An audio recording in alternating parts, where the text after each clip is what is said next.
거리두기 강화로 매출이 급감한 자영업자들은 임대료라는 이중구로 한숨이 더욱 깊어졌습니다.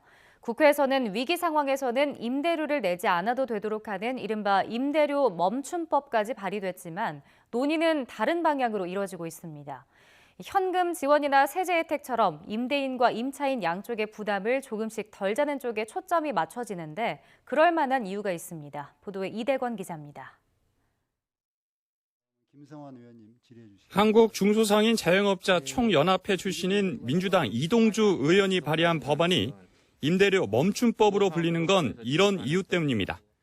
집합금지 조치가 내려진 업종의 경우 해당 기간 임대인이 임대료를 받을 수 없고 집합 제한 조치 때는 임대료를 절반 이하로 받도록 하고 있습니다. 그런데 처벌 조항이 없어 임대인이 이 법을 따르지 않으면 결국 민사 소송을 통해 해결해야 합니다. 긴 소송 과정에서 사유재산 침해 문제가 불거질 수 있습니다.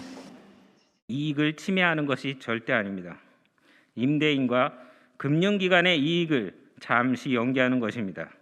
국가가 과도하게 민간 계약에 개입한다는 논란 때문에 기본소득당 용해인 의원은 민법이 아닌 재난안전법 개정을 통해 해결해야 한다고 주장하기도 했습니다. 이를 모를 리 없는 민주당은 논란만 키우는 걸 최대한 자제하고 실현 가능성에 무게를 두고 있습니다. 법 개정을 안 하고 임차인에게 직접 현금을 지원하거나 임대 소득에 대한 세제 혜택을 주는 방향으로 검토하고 있습니다. 코로나19로 영업을 하지 못하고 소득도 없는데 임차료는 그대로 내야 한다면 그것은 너무 가혹합니다. 무엇보다 임대차 보호법 실행 때와 같은 민심 악화를 경계하고 있습니다.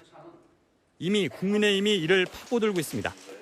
정부의 정책 실패를 면피하기 위해서 공정을 운운하면서 국민을 서로 이렇게 다투게 하고 이간질 시키는 이런 것으로 이게 비화돼서는 안 되겠다. 정부 여당이 더욱 고민하는 부분은 재정 지출 확대입니다. 지금보다 더 큰 경제 위기가 올 수도 있는 불안한 상황에서 국가 재정 추가 투입에 대한 부담은 커질 수밖에 없습니다. YTN 이더훈입니다.